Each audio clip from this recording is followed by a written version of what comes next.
S'il vous plaît, mademoiselle, merci. Avec les chips. Santé Mario, ouais. Je crois que tout simplement, je l'ai fait voler en éclats et j'ai explosé son jeu. You cannot be serious. Il est espagnol, Rafael Nadal. Hello les légendes et bienvenue pour notre 62e épisode. On se retrouve comme chaque mardi pour vous faire vivre les coulisses du circuit ATP et WTA à l'aide d'anecdotes, d'histoires croustillantes et de parcours inspirants. On enchaîne comme prévu avec un coach pour le moins atypique qui a évolué sur le circuit un certain nombre d'années aux côtés de Steph Robert, Gilles Simon ou encore Corentin Moutet. Il s'agit de Ronan Lafay qui a mis au point une pédagogie, un concept en place il y a maintenant 30 ans, axé sur le mental, le relâchement, la respiration. Il nous en parle en détail avec passion, vous allez le voir, c'est un régal. Si vous avez aimé l'épisode avec Steph Robert, vous allez vraiment kiffer cette suite, puisque c'est l'envers du décor et croyez-moi, c'est passionnant de découvrir ce qui se cache sous le capot de la Chevrolet du baroudeur, le plus atypique du circuit. Pas d'inquiétude, le son s'améliore au bout de 2 minutes, le micro de Ronan était planqué dans son pull. Ça va beaucoup mieux dès que je lui en fais part, et pareil pour sa caméra qui se règle enfin au bout d'1 heure d'échange. Si vous êtes sur YouTube, je vous demanderai un chouïa de patience. Pour aller plus loin dans la gestion de votre mental sur le cours, je suis allé vous chercher un prépa mental / sophrologue pour notre 4e masterclass avec Gilles Taraquois, qui a travaillé pour la Ligue Auvergne-Rhône-Alpes, après qu'un certain Gilles Moreton, actuel président de la Fédé, soit allé le chercher pour coacher les jeunes pépites. À travers ce nouveau cours d'1 heure, Gilles nous fait une initiation à la sophrologie, où je vous sers de cobaye, c'est cadeau. Vous n'avez plus qu'à lancer l'audio ou la vidéo et suivre le son de sa voix pour poser votre respiration et gagner en sérénité sur un court de tennis. Cette nouvelle masterclass va te permettre de mieux gérer ton stress en match, en compétition dès que tu fais des points, de gérer la peur de gagner quand la victoire est au bout de ta raquette et de reproduire ton niveau de jeu de l'entraînement pour jouer aussi relâché en match. Tu vas donc apprendre à te servir de la respiration pour gagner en relâchement et en plaisir sur le cours, c'est tout bénef. Tu as accès à ce nouveau cours au format audio et vidéo et je t'ai également concocté un support écrit pour le suivre. Pour t'abonner et recevoir une nouvelle masterclass tous les 15 jours, tu as le lien juste en dessous en description.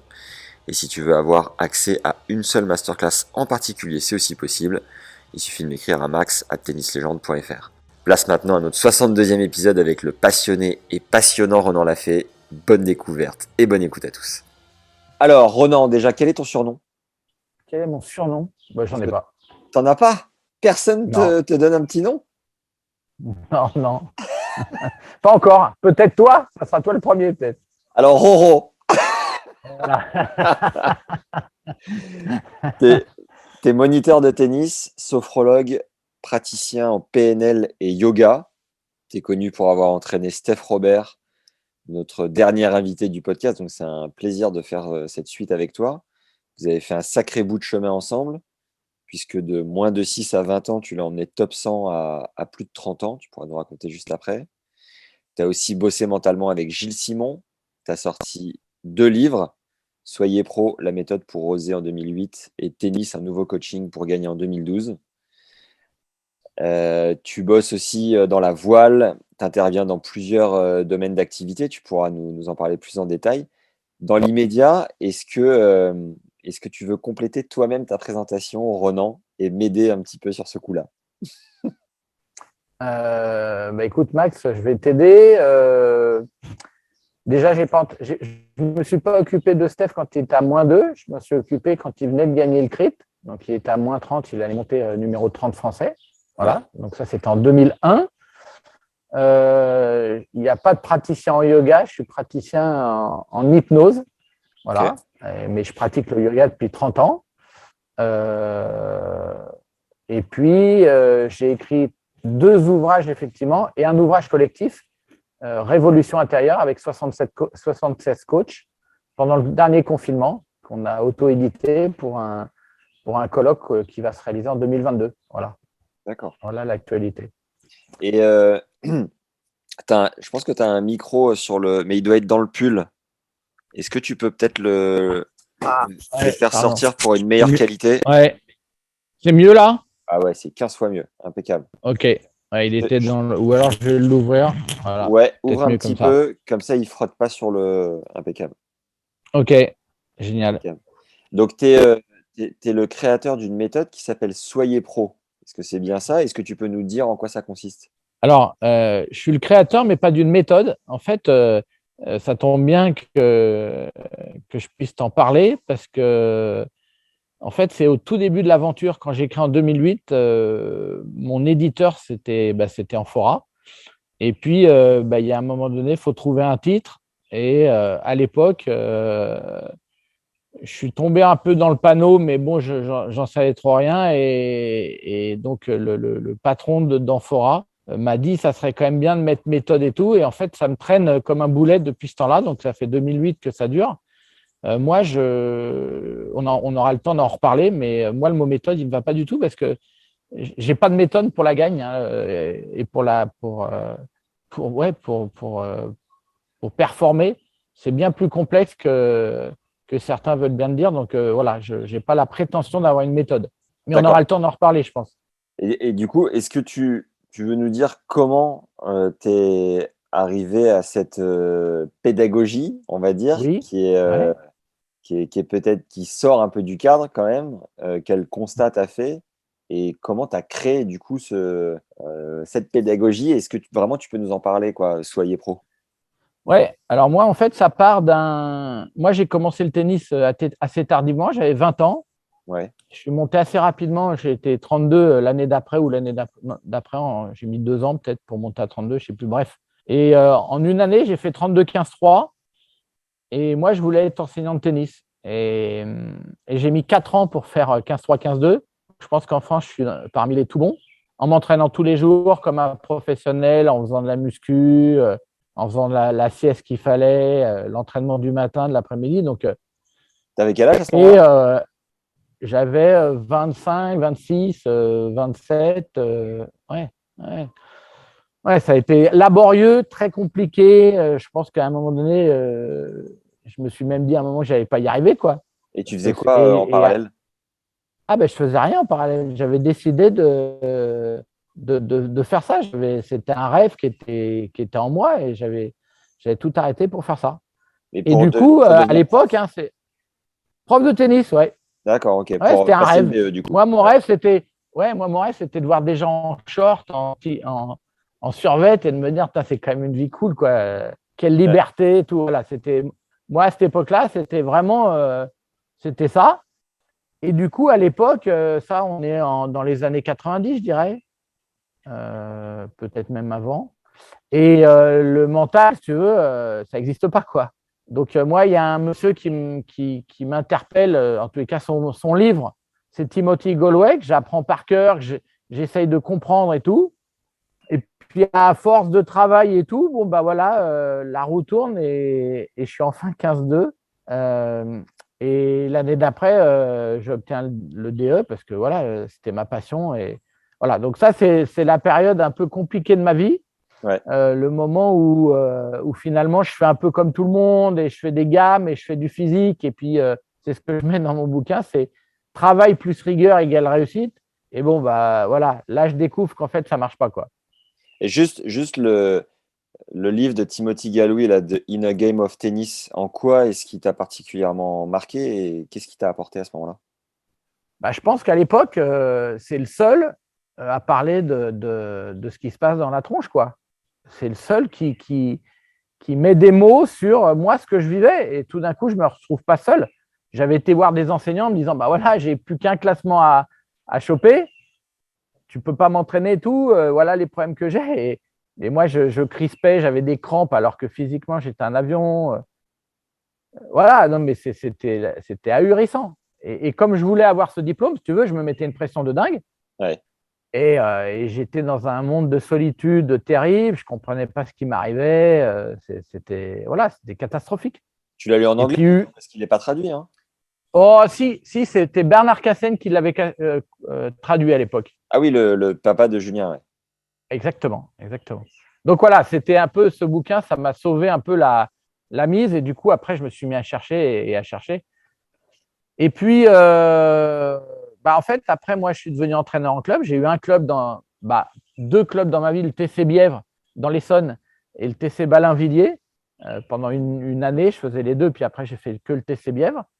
Et j'ai découvert à ce moment-là que les joueurs, ils étaient comme moi, quoi. Qu'ils étaient tendus, qu'ils avaient peur en match. Et puis, à un moment donné, je me suis dit, mais est-ce que je continue à entraîner comme moi, je me suis entraîné, c'est-à-dire pour ne pas performer, ou alors je me pose des questions, je me forme, et puis à un moment donné, il faut que ça change, quoi. Et donc, je me forme à la sophro, tout ce que tu as dit, et puis à un moment donné, je secoue très fort, et je me dis, OK, maintenant, c'est le moment de faire ce que tu sens, de tenter des expériences. Et moi, j'entraînais en même temps à HEC, donc une école de commerce, une grande école de commerce à Jouan-Josas. Ouais. Et là, j'ai fait 10 ans où ça a été… j'ai expérimenté. J'ai expérimenté des moments où je disais rien et je leur demandais de faire des matchs, par exemple, et je voyais ce qui se passait. Des moments où on faisait que de la sophro, puis après, ils allaient sur le terrain, ils jouaient, puis je voyais ce qui se passait. Bref, j'ai expérimenté plein de choses. Et au fur et à mesure, je commençais à avoir des liens dans tout ça. Ouais. Quand, quand tu te lances dans une nouvelle pédagogie, un nouveau concept, forcément, tu es pris pour un dingue. Forcément, on dit, ouais, mais bon, c'est super, mais maintenant, il va falloir avoir des résultats. Et puis, assez rapidement, il y a un joueur qui s'appelle Guillaume Pichot, qui était à 15-5. Puis un jour, sa maman vient me voir en me disant, voilà, il ne peut plus jouer de la main droite. Sa main droite vient froide et blanche. Et donc, il doit arrêter le tennis. Puis elle me dit, je pense qu'il n'y a que toi qui peut en sortir. Et puis, le gamin, il avait 15 ans à l'époque. Et je lui propose de venir à l'école de tennis, faire 3 entraînements par semaine en jouant de la main gauche. Ouais. Et puis, le mec, en un an, il monte à 15-2 de la main gauche. L'année d'après, il joue à 2 mains, il bricole un peu, tac-tac. Il monte à 4. L'année d'après, il est à 0. Et puis, il se retrouve moins 4 l'année d'après ou dans la même année, je crois qu'il y avait des… Voilà. Donc, en fait, en 4 ou 5 ans, le mec, il passe de non classé à moins 4. À la fin, il joue avec la main gauche en bas. Il joue à 2 mains des 2 côtés. Il serre de la main droite. Il volley de la main droite. Il smash de la main droite. Et il joue tous les coups du fond du court à 2 mains avec la main gauche en bas. Voilà. Yann Michael Gambit. Le mec improbable. C'est un truc de malade. Un traditionnel rappel pour nous filer un coup de main qui, je t'assure, fait la diff sur le long terme. Mets-nous un like dès maintenant si t'es sur YouTube, 5 étoiles si t'es sur Apple Podcast, et un commentaire sympa sur les deux, c'est du fuel pour nous pousser à continuer de te régaler et à avoir des invités de renom. Récupère ensuite gratuitement les 4 secrets de statisticien de Fabs Barreau pour grappiller de précieux points dans ton jeu grâce à la stat. T'as un autre lien juste en dessous pour découvrir les 14 conseils du prépa mental Jean-Philippe Vaillant. Ces 2 formations sont offertes, c'est notre tournée, c'est cadeau. Et est-ce que tu penses que tu es tombé sur un ovni à ce moment-là ou que vraiment ta pédagogie fonctionne avec le plus grand nombre, tu vois? Ah ouais, je suis pas tombé sur un ovni du tout. C'est justement, c'est à un moment donné où en fait, je m'adapte aux joueurs et on trouve des solutions ensemble. Et à partir de là, ça ne fait que me… En fait, ma vie, à partir de là, du moment où en 96, je décide de changer de paradigme, hein, vraiment. Alors, voilà, je vais de succès en succès et en surprise en surprise. Et là, ma vie devient un rêve éveillé, quoi, en fait. Tu vois, ma vie devient un rêve éveillé parce qu'une année, on s'entraîne à Guigui, il doit être à moins 4. On s'entraîne à la boule pendant une semaine, puis il y a une dame qui vient nous voir tous les jours. Puis à la fin de la semaine, elle me dit, je veux que vous entraîniez mon fils. Je dis, c'est quand même dingue. Et du coup, moi, j'habite dans l'Essonne à l'époque. Ouais. Elle habite à Saint-Étienne. Le gamin, il veut arrêter de jouer au tennis. Plus personne ne veut l'entraîner parce que c'est un casse-couille. Il s'appelle Fabien Morel. On met une structure en place. Fabien, si tu nous écoutes, il paraît que t'es casse-couille. Oui, mais il sait. Mais oui, mais le truc de dingue, c'est tout le monde dit qu'il est casse-couille. Moi, c'est pas moi qui le dis. Ouais. Justement. C'est tout le monde, plus personne veut l'entraîner, tu comprends, dans sa ligue, dans son… Voilà, plus personne veut l'autre. Et on monte avec sa maman, on enlève tout le monde. Je veux plus personne dans le projet. Je vais à Saint-Étienne trouver il fait de l'athlétisme, du lancer de poids, du lancer de javelot. Il y a une super équipe là-bas. Sa maman fait des entraînements comme je lui envoie. Et on se voit toutes les semaines, tous les week-ends, ou un week-end bref. 2 week-ends par mois, il monte à la maison, plus les vacances scolaires, plus voilà. Et le mec, 9 mois après, il devient champion de France minime. Voilà, donc si tu veux, ça fait déjà 2 trucs un peu complètement dingues. Guigui qui monte de non classé à -4 en 5 ans ou en 4 ans, et Fabien qui devient champion de France. Et donc le championnat de France, c'est au mois de juin. Et coup de fil, en tous les cas, ce n'est pas coup de fil, mais indirectement, il y a Patrick Mouratoglou qui veut me rencontrer et qui veut absolument m'avoir dans son équipe. Et moi, je refuse la première fois. Ouais. Parce que c'est loin, parce que je ne sais plus pourquoi je refuse, mais voilà. Pourquoi c'était à Et puis Tirol? Guigui. Non, à l'époque, c'était à Montreuil, Et toi, t'étais où? dans les Yvelines. Ok. Donc, si tu veux, ça faisait. Ouais. Ouais. Achète Fallait une prendre moto, un avion Ronan. pratiquement. Ouais, c'est ça. Ouais. Et donc, au mois de septembre, Guigui fait le critérium parce qu'il gagne le critérium dans sa ligue, dans l'Essonne. Et là, Patrick, de nouveau, me dit écoute, je te donne rendez-vous, je ne sais plus, c'est un mardi, je dis une connerie, et je te donne rendez-vous demain dans mon bureau à 17h. Je dis ok, j'y vais. Et puis en fait, il me dit moi, j'ai envie de t'avoir, qu'est-ce que tu veux? Et puis je fais une liste de tout ce que je veux, et puis il coche tout. Il y a quoi dans la Et liste? à l'époque, dans la liste, le gros truc, c'est de lui dire écoute, Patrick, moi, je pense que les gens, ils s'entraînent trop et ils ne savent pas s'entraîner. Et je lui dis moi, je vais faire 2 fois 2 heures dans ton académie, mais je ne vais pas faire plus. Et attends, le groupe, quand même, j'ai Julien Jean-Pierre, vice-champion du monde à l'époque de Federer, 81. J'ai donc lui, il revient de blessure, mais il a été 400 déjà. Il a, je ne sais pas quel âge il a 20 ans ou 21 ans comme Steph. Comme Steph, il est 80 ou 80, bref. Il y a Rodolphe Cadar qui a été 180. Il y a Stéphane Robert qui démarre sa carrière et qui a 0 point ou qui a 1 point, je ne sais plus exactement. Et tu as le plus fort de la bande, c'est Jean-François Bachelot, qui est 260.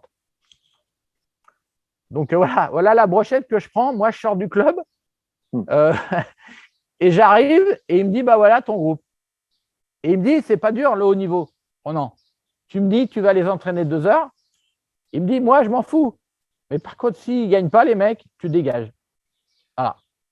Et les mecs pendant 2 ans, donc il y a Bob Brett qui est là. Je ne sais pas si tu es au courant, mais lui à l'époque il n'est pas sur le terrain. Il gère ça il regarde et tout. Ouais. Et il y a Bob Brett qui est là. Et Bob, il dit, mais c'est qui ce mec qui fait faire des trucs qui sortent de nulle part? Et dans les réunions, je me rappelle, il disait à tout le monde, mais je peux rien lui dire, les mecs, ils sont 1 contents et 2, ils gagnent. En plus, Bob Brett, c'est l'école de on bosse comme des oufs, quoi. Non. Ah ouais? Pour avoir fait un épisode avec Marcos, je me souviens que Marcos me disait que c'était vraiment la rigueur, ce gars-là. Ouais, mais de la rigueur, j'allais dire, il n'y a pas de haut niveau sans rigueur. Mais par contre, moi, je dirais que Bob, moi, j'ai découvert la psychologie. Il était différent avec les jeunes joueurs ou les mecs qui payaient, si tu veux, qu'avec les pros. Avec les pros, il était très psychologue, très à l'écoute. Tu vois? C'est ça que j'ai découvert. Et avec ceux qui payaient, il était comment? Il pouvait hurler, il jouait un rôle, c'est du rôle du méchant, quoi. Donc, voilà. Mais moi, j'ai adoré travailler avec lui. Quel monde cruel. Il y a juste un truc sur lequel je voudrais revenir, Ronan. 2 trucs. Tu m'as dit, j'ai secoué très fort pour te remettre en question et créer ton concept, ta pédagogie. Qu'est-ce que tu as secoué très fort? Tout ce que j'avais appris, si tu veux, il y avait un conflit entre ce que j'avais appris de ce que la Fédération française de tennis m'avait appris pendant pour passer le DE, si tu veux. Ouais. Et puis, moi, ce que j'avais en tête et que je n'osais pas. Okay. Tu vois, c'était, oui, mais alors, ils ont formé des grands joueurs, moi, je ne suis rien pour l'instant, et je suis là, il y avait une prise de risque, si tu veux, toi, quand même. Et puis, à un moment donné, en fait, il y a Hicham Arazi qui nous invite, avec son coach de l'époque, qui nous invite aux États-Unis. Non, pas le coach de l'époque, son club formateur à Chevreuse. qui nous invite là-bas. Et au retour, dans l'avion, je lui dis, écoute, Hicham, moi, j'aimerais bien faire une séance avec toi. C'est tout nouveau. J'ai jamais fait ça à personne. Et puis, il y a lui, puis un mec qui est CSD dans la Ligue à Paris, là. Ils font tous les deux une séance. Et là, je me dis, aïe, je comprends le truc, quoi. Aïe, ça commence à… On est en 96. Et là, c'est juste incroyable. Et voilà. Et là, j'ose… Il t'a invité où aux US et pourquoi faire? C'est pour… il nous invite avec son ancien coach, son coach formateur, Patrick Charton. Il nous invite à New York, à l'US Open, pour voir comme ça. Il vous paye les billets d'avion? Tu vois? Ah non. Non, mais il nous invite. Quand je dis il nous invite, il nous permet de rentrer dans le stade. Toi, quand tu es DE en club, toi, je veux dire, il ne va pas nous payer la bouffe et tout. Il nous invite déjà. Je crois qu'il nous paye même la chambre d'hôtel. Tu vois, je crois qu'une chambre d'hôtel pour deux. Voilà, non, mais le kiff, quoi. Bon geste, Hicham. Voilà. Et là, tu comprends quoi à ce moment-là? Je comprends que je suis dans le vrai. Parce que là, le mec, il est 90 mondial à l'époque. Et Patrice Boulet, qui est en face de lui, doit être à 1-6. Et les mecs, ils sortent de la séance. Les mecs, ils ont la banane. Ils ont joué, mais les mecs, en fait, je vois qu'ils ne touchent plus terre. Tu vois, c'est un truc que j'ai vécu souvent. Les mecs, en fait, ils sont concentrés. Ils ne touchent plus terre, quoi. C'est un truc que j'ai vu beaucoup. Alors, tu vois, à chaque entraînement que je fais. Avant d'en savoir plus sur ta pédagogie, la sophrologie, le yoga, la PNL, est-ce que c'est des rencontres qui t'ont permis de pousser ces portes-là, ou est-ce que c'est toi qui, par ta curiosité, t'es dit « il faut que j'aille chercher autre chose, il faut que je m'ouvre différemment ». Comment tu as fait? Moi, c'est ce que je disais au début, c'est que moi, je me suis posé la question que je ne performais pas. Donc, il y a un moment donné, moi, je faisais des bons temps en athlétisme et tout. Donc, je voyais bien qu'il y avait un truc. Donc, quand j'ai commencé à m'ouvrir sur Timothy Galloway, évidemment, j'avais du temps pour rechercher. Et donc, j'ai cherché partout. Donc, évidemment, la sophro, ça m'a intéressé. À un moment donné, je me suis dit, tiens, la PNL, c'est intéressant parce que finalement, ça parle d'échange, de communication avec l'autre, mais avec soi-même. L'hypnose, ça m'a permis de me rendre compte comment je fonctionnais parce qu'on avait deux cerveaux et que voilà. Donc, et puis, quand je disais j'ai secoué très fort tout ça avec le yoga, et puis à un moment donné, je me suis rendu compte que sur le terrain, je faisais plus faire je peux te prendre un exemple. À un moment donné, par exemple, je faisais une séance de sophronisation sur le terrain, par exemple. Tu vois, je faisais de la sophro, mais sur le terrain. Tu as dit sophronisation? Ouais. C'est une partie de la sophrose. En gros, c'est dire bonjour à mon corps, la sophronisation. Ok. Voilà. Et donc, quand j'étais en club, en 96, là, tout le lundi soir, j'accueillais tous les joueurs de la compétition. Ils étaient 16. On faisait une sophro avec tout le monde. Et puis après, ils allaient sur le terrain et moi, j'observais. Et là, je me disais, mais c'est complètement dingue. Je dis rien. Et les mecs ont fait des progrès de ouf. Et là, j'ai commencé à me dire qu'il y avait un vrai truc, que moins je parlais, mieux c'était. Plus je rentrais en communication, mieux c'était. Voilà. Et j'ai commencé à observer, à écouter plus. Moi, j'étais évidemment plus calme. Donc voilà, il y a tout un amalgame de choses qui ont fait que tout d'un coup, j'ai observé le tennis différemment. Et puis, c'est comme tout, hein, c'est comme un joueur. À un moment donné, quand tu as des résultats, ça va mieux. Hein. C'est beaucoup plus simple. Tu as dit, moins je parlais, mieux ça allait. Et plus je rentrais en communication, plus ça allait. C'est contradictoire, non? Ben non, parce que moi, je me rends bien compte aujourd'hui que je fais des formations. Le coach ou l'entraîneur de tennis ou le prof de tennis, peu importe comment on l'appelle, il a cette tendance à parler tout le temps. Ouais. Et moi, je me rappelle d'un mec qui est venu me voir. J'entraînais Gilles à l'époque à Roland-Garros. Il est venu me voir. Il m'a dit, mais c'est pas dur ton job. Tu as fait une séance d'1 heure. Je t'ai pas vu dire un mot. Mais, sauf qu'il ne sait pas le boulot qu'il y a eu juste avant d'aller sur le terrain, etc. Et puis que les joueurs, c'est des grands garçons. Ils savent faire. Ils savent ce qu'ils ont à faire. Et finalement, tout est réglé en amont. Voilà. Donc, pour toi, rentrer en communication, c'est l'avant-terrain, quoi. C'est l'avant, et puis c'est à un moment donné aussi pendant, si tu veux. Ok. Il y a un moment donné, je me rappelle de moments avec Corentin Moutet, par exemple. Tiens, on a oublié de le citer tout à l'heure, Co. Exactement. Bah voilà, c'est bouillant d'entraîner Co. Et donc, il y a un moment donné, il faut arriver comme un sapeur-pompier avec le déguisement, la lance à incendie, et puis il faut réussir à trouver des solutions pour qu'il reste. Et voilà, et c'est le job pour que lui, à un moment donné, réussisse à le faire sans moi. Alors, juste pour raccrocher après les wagons avec Bob Brett et Patrick, j'aurais une ou deux questions. Juste les deux, Ouais.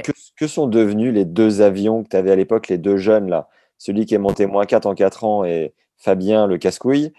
Pourquoi est-ce que finalement leur progression s'est arrêtée? Parce qu'on a l'impression d'avoir un chaman entre les mains qui transforme le plomb en or. Pourquoi est-ce qu'ils se sont arrêtés de progresser à un moment donné?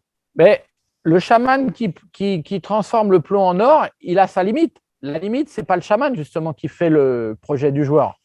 C'est qu'à un moment donné, tu montes avec le joueur, tu l'accompagnes, et puis il se retrouve confronté à des réalités. Puis toi, tu l'aides à sauter au-dessus, à contourner, à trouver des solutions. Mais ce n'est pas moi qui les trouve, les solutions. Et puis des moments, le caillou en face, il est trop gros, ou en tous les cas, il l'imagine trop gros. Et finalement, ce que j'ai découvert après, c'est que le champion, lui, il est tellement motivé qu'il va jamais arrêter de se remettre en question et de chercher. Et les deux joueurs en question, pour des raisons diverses, à un moment donné, le caillou a été trop gros. À un moment donné, pour l'un, ça a été de partir en voyage, c'était compliqué parce qu'il avait une copine. Pour l'autre, ça a été compliqué parce que moi, j'ai pas pu m'en occuper aussi bien qu'au départ. Voilà, ça a été des moments, voilà. Mais le chaman, il ne fait pas tout.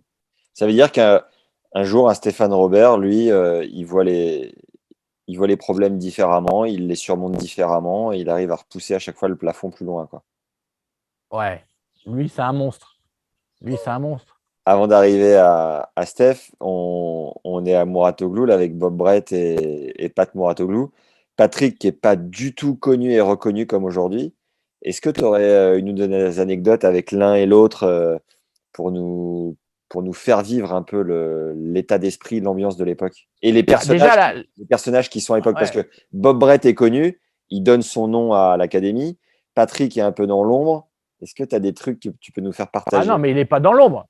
Patrick, il a ça en tête de devenir, de créer une belle académie. Et il prend le meilleur coach du monde selon lui. Et la grande force de Pat, c'est qu'il a donné la chance à je ne sais pas combien de mecs qui étaient autant dans la Fédération française de tennis. Si tu n'as pas été en première série, tu as peu de chances d'entraîner un mec fort. Voilà, c'est les règles du jeu. Moi, je les ai très vite comprises.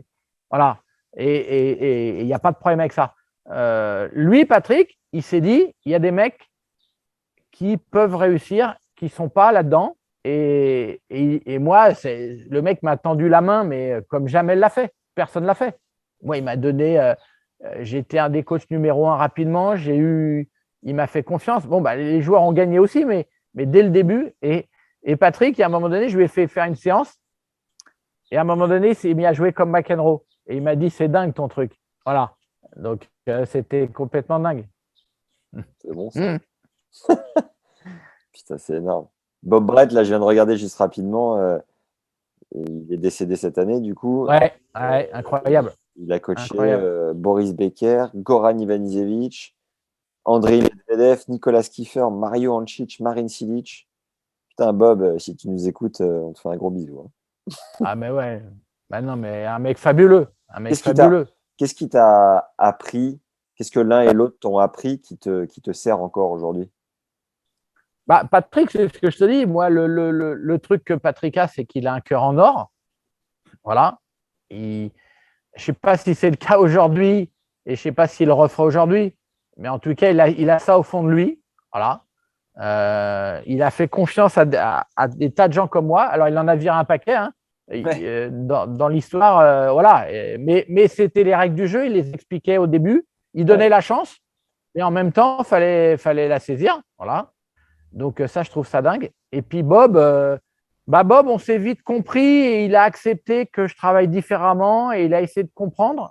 Et quand il a témoigné sur mon deuxième ouvrage, là, un nouveau coaching pour gagner, il m'a mis que j'étais un artiste. Donc, voilà, ça m'a fait plutôt plaisir. Il a été curieux et il a accepté que je pense différemment de lui, mais qu'on était finalement assez proches de l'entraînement. On avait la même rigueur, on avait la même toit. Donc, on se retrouvait au final. Ouais. Au début, il ne comprenait pas bien et Patrick m'a vraiment soutenu à cette époque-là en disant « Attends, laisse-le faire. Voilà. Et voilà. Et la magie, c'est que les 4 joueurs, ils ont progressé, mais de dingue en peu de temps. C'était mais. Et les mecs s'entraînaient, le truc de dingue, c'est que les mecs s'entraînaient 2 heures par semaine, alors que tous avaient été à l'INSEP et dans tous les pôles France, où les mecs s'entraînaient 6 heures par jour. Et là, Jeff Bachelot, il est 2,60 et on est au mois de septembre et l'Australian, c'est début de l'année, il se qualifie, il passe un tour.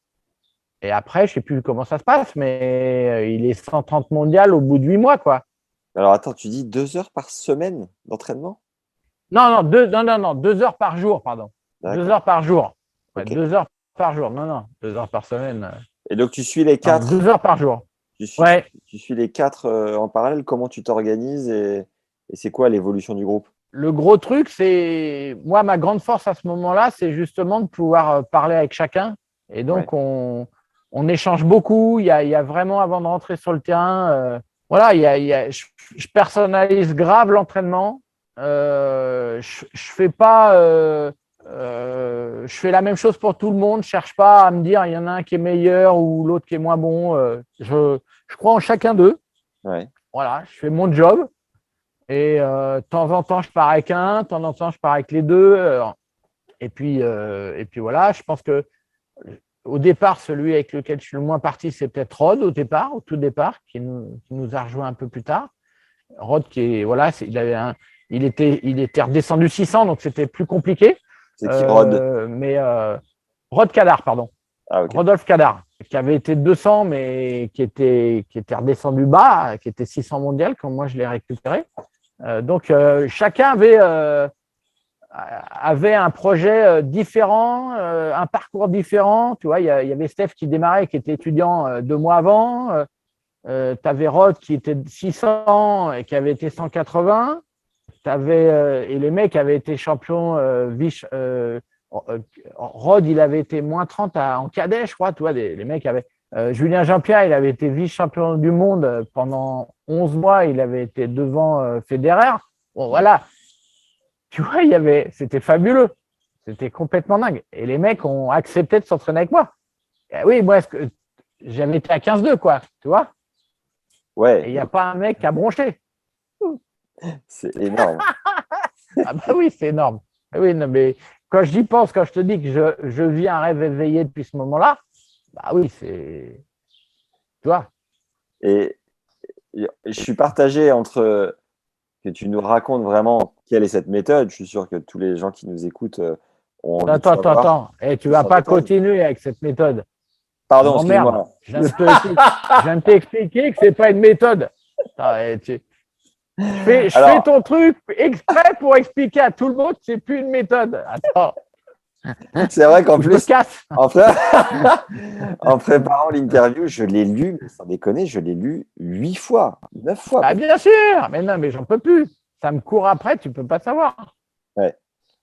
Ceci dit, ça me fatigue. Ouais. Quand on voit Soyez pro, chaque lettre a une signification, une définition, une approche. Donc, excuse-moi, mais de l'extérieur, ça y ressemble.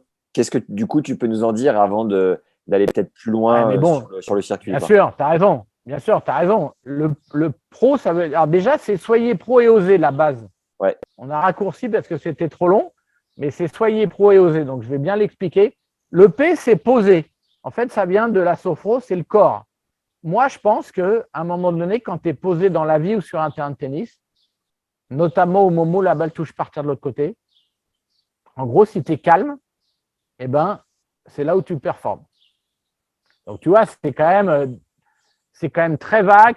En même temps, il y a un truc très, très simple à faire, mais voilà. Après, il y a le R, c'est respirer. Tu vas me dire, voilà. Donc, tu vois, c'est pas non plus complexe, c'est pas, voilà.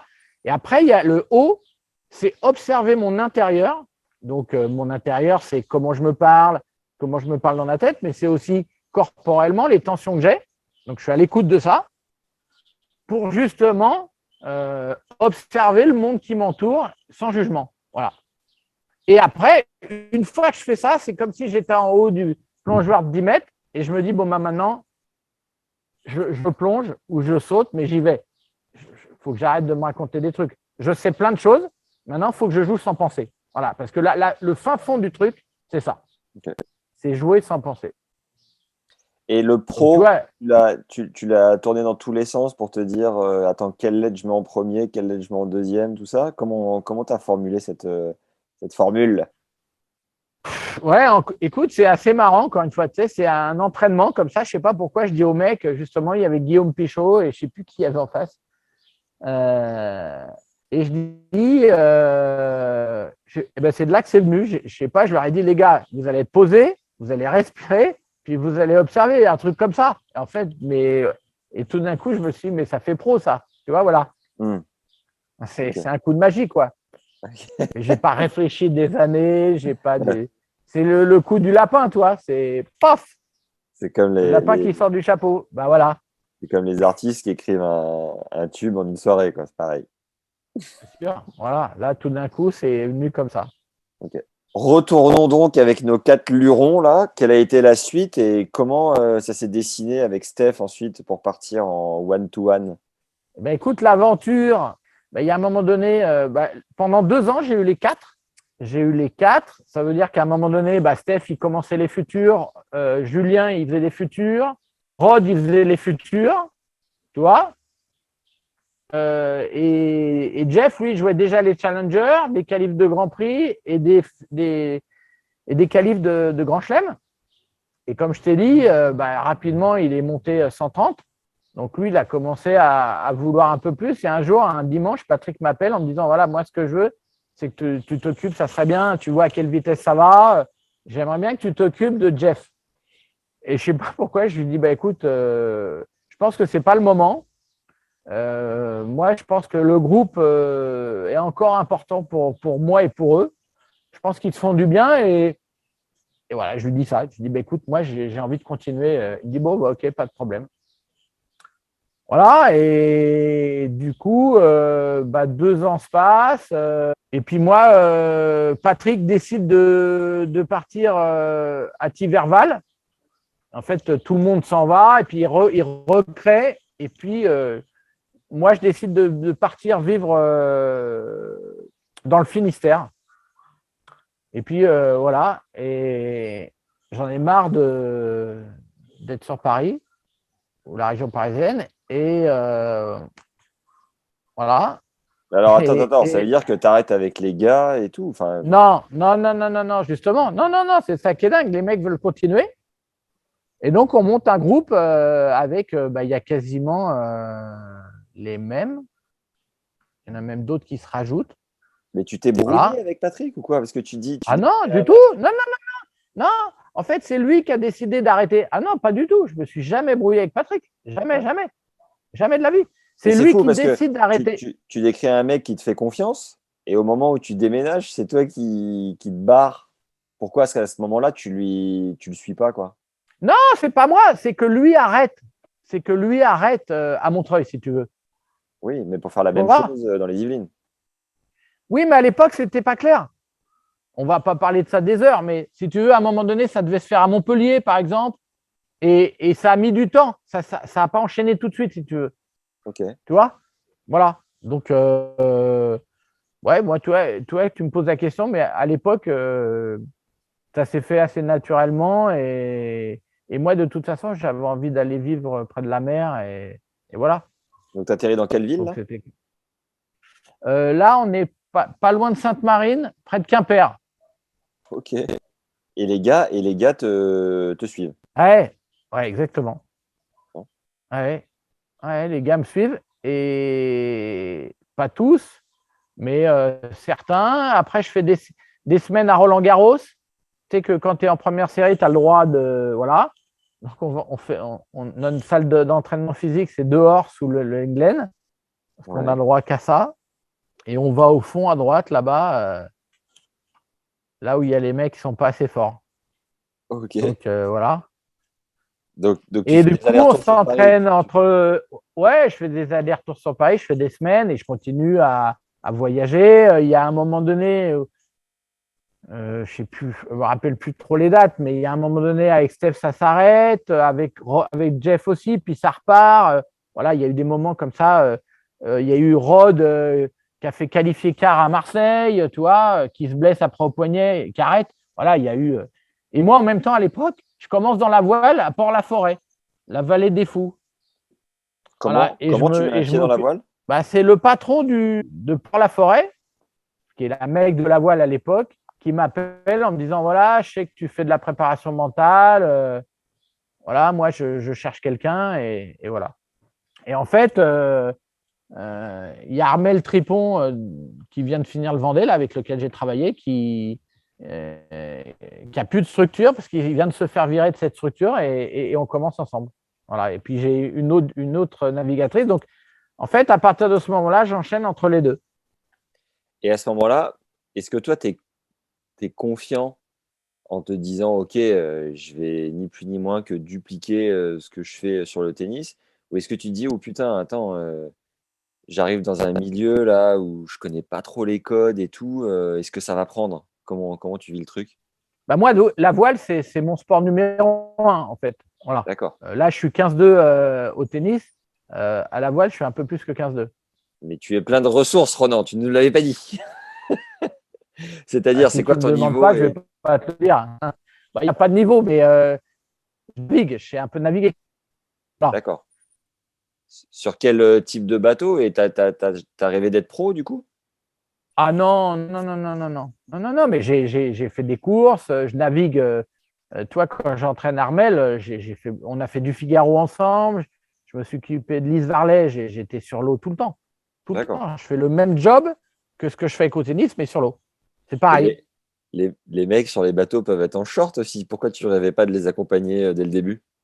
Ah mais non, mais moi mon kiff, c'est de faire du golf, du foot. Non, pas du foot, mais de faire du tennis, de la voile. J'adore ça. Tout ce qui… Il y a un terrain de jeu qui est ouvert comme ça, j'adore. D'accord. Tant qu'il y a du soleil et des shorts, c'est bon. Voilà, exactement. C'est pour ça que tu es à la Réunion, là, d'ailleurs. Et là, tu fais quoi cette semaine à la Réunion? La semaine dernière, je faisais une formation. Ouais. Et là, cette semaine, je m'occupe d'un jeune qui a 13 ans, avec son papa, qui a un projet vers le haut niveau. Et donc, je les accompagne. Je fais 4 fois 5 jours par an, on va dire. D'accord. Et quand tu dis je fais une formation, ça veut dire que tu as un club, des gens, des profs devant toi et que tu leur transmets ta pédagogie? Alors, je ne sais pas si je leur transmets, mais en tous les cas, oui, aujourd'hui, mon job, c'est de… Ce que moi, j'ai vécu, j'aimerais le partager et dire que il n'y a pas que moi qui peux le faire. Voilà, je suis pas Zorro. J'ai pas de l'or dans les mains, j'ai rien. C'est du travail, c'est d'avoir osé et j'ai envie d'expliquer aux gens que eux aussi peuvent être des grands coachs. Voilà, j'ai envie que ça serve. Voilà, j'ai envie que j'ai pas cherché, j'ai pas couru après le monde pendant des années pour un jour mourir et dire bon voilà, j'ai écrit et je pense que je réécrirai. J'ai envie de transmettre. J'ai envie de transmettre. Ok.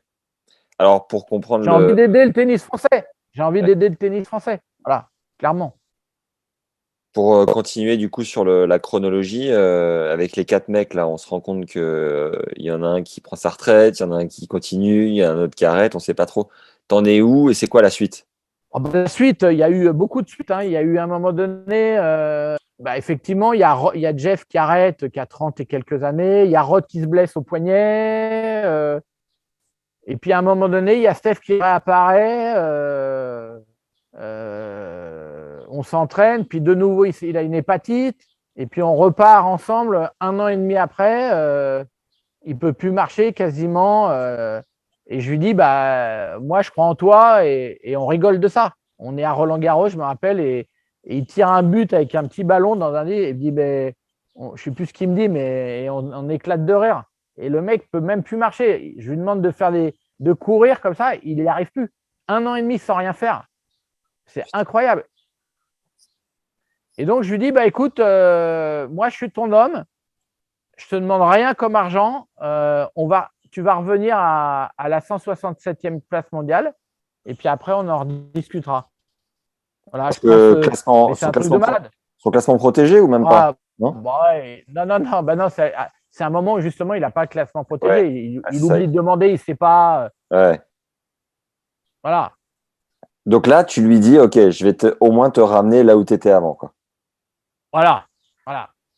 En te disant, quand vous allez retourner sur le circuit, c'est toi qui vas payer tes déplacements, tout ça, tu lui demandes rien, quoi. Ah non, jamais. Je lui demande rien pour les entraînements, mais il me défraie tout. Oui, on reste quand même là-dedans. Et je pense qu'au début, comme il était monté à la 167e place mondiale, au début, en futur, j'y vais pas beaucoup. D'accord. En fait, au début, j'y vais pas beaucoup. On s'entraîne, on s'appelle au téléphone, etc. Mais j'y vais pas souvent. Ok. Qu'est-ce qui te donne une telle confiance en lui et en toi à ce moment-là pour lui dire ça? Moi, je vais te dire, j'ai confiance en l'humain, déjà. Donc, j'ai confiance en Steph, mais j'ai confiance aveugle dans tous les joueurs dont je m'occupe. Voilà, tous les sportifs voilà, je crois grave en eux et je crois qu'ils vont y arriver.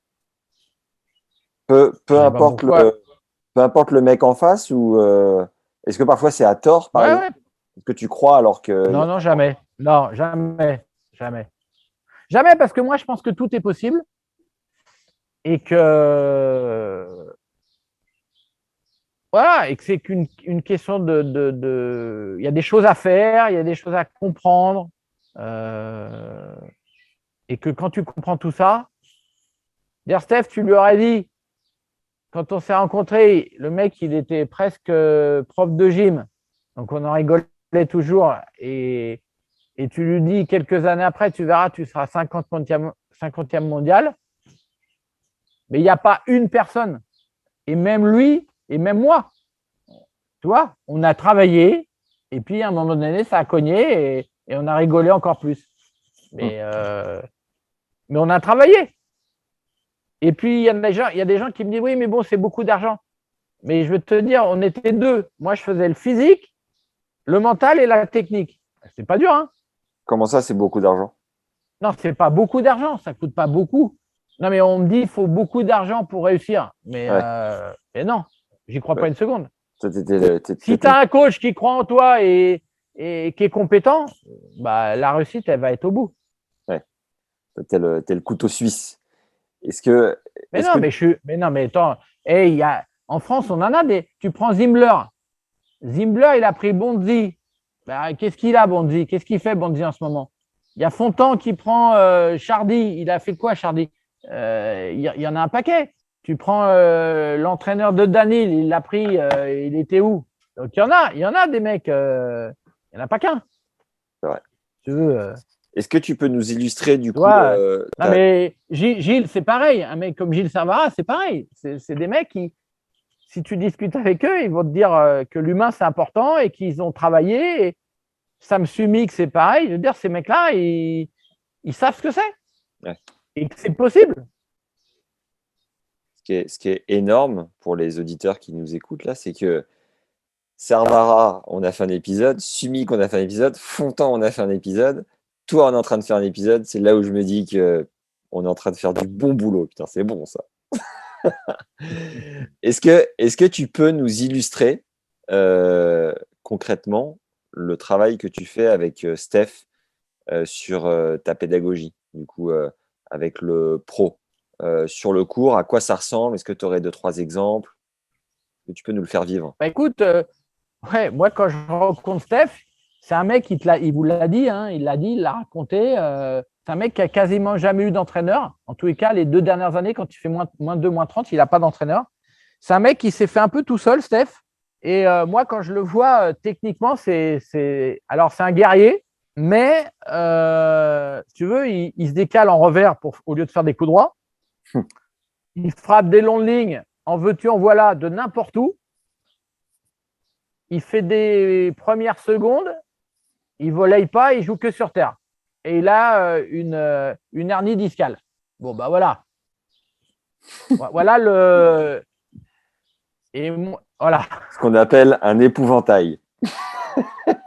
Et donc, si tu veux, quand le mec arrive, tu te dis, putain, le mec, c'est un gros compétiteur. Ouais. Et lui, il arrive et on travaille ensemble. Il me dit, ben, moi, je vais rester entre 3 et 6 mois, puis après, je verrai, ça se trouve, je vais arrêter. Il me dit, en tous les cas, si je ne suis pas 400 ou 300 à la fin de l'année, j'arrête. Okay. Voilà un peu voilà le cadre. Et puis, on commence à travailler. Et puis, moi, je me rends compte que c'est intéressant, son envers de longue ligne. Moi, ça va à l'inverse de ce qu'on m'a expliqué dans les livres. Normalement, il faut croiser, toi, quand tu es quand même à la rue là-bas, il faut croiser. Ben, lui, il fait de longue ligne. Alors, des fois, il la met à ça dedans. Et donc, au début, on a rigolé. Je lui ai dit, écoute, tu as perdu le match, tu les as mis à ça dedans. Et au lieu de lui dire, bon, putain, il faut jouer de la diag. Parce qu'en fait, ce qu'il faut comprendre avec Steph, c'est que c'est un mec, tu l'as vu, hein, c'est un mec très calme à la base. Et donc, lui, ce qu'il veut, il a compris, parce que c'est un compétiteur, il a compris que s'il ne veut pas se faire agresser, il faut qu'il agresse. En fait, c'est ça son truc. Comme il n'est pas calme, il agresse tout le temps. Et il a compris aussi que s'il jouait sur dur, il se ferait agresser et il n'aime pas ça. Donc, il n'a jamais joué sur dur. Il te l'a dit. Ouais. Tu veux? Donc, le défi, les deux tailles. Et donc, moi, on commence à faire des entraînements où je m'en fous qu'il ne joue pas là-bas. Mais je lui dis, par contre, au lieu de la mettre à 20 de la ligne sur le côté, tu vas peut-être, on met des cibles à l'intérieur du cours. Ça va changer la donne, tu vois. Ouais. Et puis, on fait des sophros, on fait des relâchements, on fait même des sophrologies avant de jouer sur le terrain, alors que ça, normalement, tu prends les bouquins, c'est interdit. Mais lui, il est tellement speed que ça marche. Et puis, on démarre, on part en Amérique centrale ensemble. Et le mec, et Steph, il doit finir 3e, je crois, du satellite. Et là, moi, il y a 2 choses qui se passent. C'est que moi, je crois qu'il joue un mec top 200 et là, je me dis, c'est pas bon, top 200. C'est pas très fort. Je me rends compte qu'en fait, c'est pas très fort. Et donc, on en parle et je dis, moi, je pense que 200, c'est pas très fort. Parce que mentalement, parce que, voilà, je trouve que c'est pas encore les os qui et pourtant, moi, je connais pas ce niveau-là puisque j'arrive du club quelques mois avant. Mais je me rends compte de ça et je lui en parle. Et en fait, on part. Donc, ça, c'est la tournée où il gagne je ne sais plus combien de points au satellite. Derrière, il gagne un futur en Israël, sur dur. Et on va au Caire ensemble, faire un autre satellite. Et là, il gagne le satellite. Il joue 2 fois un mec top 200, qui est 200 mondial. Il lui met 0 et 0. Le mec, il joue en 2 semaines, il joue 2 fois de suite. Et là, il fait que des winners, Steph. Winner sur winner. Truc de malade. Voilà. Et puis en fait, on est au mois d'avril. Il démarre, il est 1000. Et là, au mois d'avril, il est 400 ou un truc comme ça, tu vois. Et là, il a une wildcard à Roland en qualif. Il lui demande. Et là, en fait, il a tellement peur, Steph, qu'il dit non, je ne suis pas prêt. Donc, il joue pas. Il fait pas les qualifs. Tu n'arrives pas à le convaincre? Non, j'arrive pas à le convaincre. Justement. Non, mais là, je vois qu'il a peur que ça a été trop vite. Là, je vois bien. Toi, si tu veux, il me disait, je vais faire 3 mois, puis je vais voir. Et là, le mec, au bout de 3 mois, il est 400 mondial. Et on lui propose les qualifs à Roland. Et justement, comment tu as réussi à le convaincre à faire de la sophrologie, à se poser? C'est pas donné à tout le monde d'accepter de pousser ces portes-là. Je crois que c'est encore une fois, moi, je passe beaucoup de temps à discuter avec les joueurs et j'essaye de comprendre ce qui leur manque. Et forcément, à un moment donné, c'est un mec curieux, Steph, Et il m'a dit, bah, de toute façon, qu'est-ce que j'ai à perdre? Et puis, il n'est pas fou. En fait, un champion, c'est pas dur, hein. S'il fait quelque chose, qu'il voit un intérêt et qu'il voit des progrès, bah, il va continuer à le faire. Ok. Et donc, il y a tout ça. Voilà. Et en fait, c'est la magie du truc. C'est comme moi, j'écoute ce qu'ils veulent faire. Bah, ça vient toujours d'eux. Donc leur estime grandisse. Et ils ont toujours de plus en plus faim. En fait, moi, c'est ça mon job de coach. Moi, finalement, je ne sais rien. Je veux dire, j'ai été à 15-2. 2, ça a été laborieux. Je ne vais quand même pas dire à un mec qui est à 400 mondial, bon, bah, moi, à ta place, je ferai ça. Donc ça, toi, ça a été simple. Déjà, au moins, c'était clair pour moi. Moi, par contre, j'ai appris à les écouter, j'ai appris à les challenger. Voilà, tout ça, ça a été très, très important. Et ça continue à l'être, bien sûr. Donc, ils refusent la wildcard. Et la suite, ensemble, c'est quoi? Bah, la suite, c'est encore quelques années après. Il monte 167e mondial. Et puis là, vient, bah, il vous l'a raconté, vient les problématiques finalement de tout d'un coup, il veut plus travailler. En tous les cas, il travaille plus de la même façon parce que bah, lui, il se dit bon, bah voilà, je suis 160. On est au mois de mai. J'ai pas de points à défendre tout l'été. Bon, bah, je vais faire des tournois, je vais monter dans le top 100. Et puis là, bah là il gagne plus de matchs. Et puis il se sauve en gagnant la Challenger à la fin de l'année. Mais là, il y a un truc qui se casse. C'est quoi, selon toi? Attends, tu peux juste tirer le micro, s'il te plaît? Ouais. Il y a un truc qui se casse dans le sens où bah, il est bloqué. Il est bloqué sur cette idée du top 100. Okay. Et donc, il n'arrive plus à travailler. Là, il me dit, bah, écoute, j'ai besoin de faire un break. Voilà. Et moi, j'accepte. Tu n'arrives pas à défaire le nœud dans sa tête à ce moment-là? Non. Et au niveau... Non, la puissance du top 100, c'est un truc, c'est inimaginable. Tu vois, quand tu es 160, tu as l'impression que c'est tout près. Et moi, j'ai accompagné Jeff Bachelot, qui est monté 130, tu as l'impression que c'est tout près. Mais c'est très loin. C'est très, très loin. C'est très, très loin. Donc, finalement, il y a plein de gens qui disent que tu n'es pas loin. Mais il y a des gens qui ont été 102 mondial. Tu as des gens... Il faut savoir que quand tu es 200 mondial, je crois que tu as 200 points. Un truc comme ça. Je n'ai pas les trucs en tête, mais ça doit être pas loin. Quand tu es top 100, tu as 680 points. Ah ouais, tu vois le truc? Ouais. Ben ouais. Donc, si tu veux, c'est quand tu es 200, tu as gravi une petite montagne. Tu vois? Donc, voilà. Et donc, c'est le piège un peu de tout ça, si tu veux. C'est ce putain de classement qui t'empêche à un moment donné de travailler. Tu n'as qu'une envie, c'est de l'avoir. Et lui, c'est ce qui s'est passé. Et voilà. J'ai pas réussi. On n'a pas réussi. Et en termes de fit humain avec Steph, tous les deux, ça raconte quoi en dehors du cours aussi? Bah, de toute façon, c'est l'histoire de deux dingues qui ont un projet commun d'aller toucher les étoiles et voilà. Et qui ne se posent pas de questions, de rien du tout. Ils foncent, ils avancent, on avance tout le temps. C'est ça qui a été fabuleux. C'est tous les jours, 24 sur 24, on est au petit-déj, on parle du truc. On mangeait, on partageait les chambres pendant très longtemps. C'est un truc de malade. Un engagement terrible. Je suis 10 ans après le BE, j'ai 38 ans. Ok. Tu dis le BE, ça me fait penser que tu nous as pas dit ce que tu as ressenti quand tu l'as eu, ton putain de BE, après avoir autant galéré. Bah ouais, ça a été un moment énorme. Ça a été énorme. Je me suis dit, aïe, la porte s'ouvre. De ce que je vais enfin pouvoir faire, ce que j'ai envie de faire, quoi. Tu vois? Et moi, j'avais. T'as vu la lumière? J'ai vu la lumière. Ah ouais. Et puis moi après, j'ai entraîné, mais comme si les mecs en club, je les entraînais. Moi, les matchs par équipe le dimanche, c'était la Coupe Davis, tu peux pas savoir. J'étais dingue. J'étais habité. Les mecs arrivaient à 7 heures. On faisait des méditations, on faisait des sophros sur le terrain. Putain, c'est énorme. T'as dû en marquer quelques-uns à cette époque-là. Ouais, j'en ai marqué et on a loupé la montée en championnat de France. Moi, c'est ce qui m'a. En fait, c'est le moment où Patrick m'a appelé. Ça tombait bien parce que je sentais que c'était la fin de quelque chose. Ok. Mais moi, je rêvais de former des grands joueurs. Voilà. C'était tout ce qui m'animait. Donc là, pour répondre à ta question, j'avais un mec comme Steph.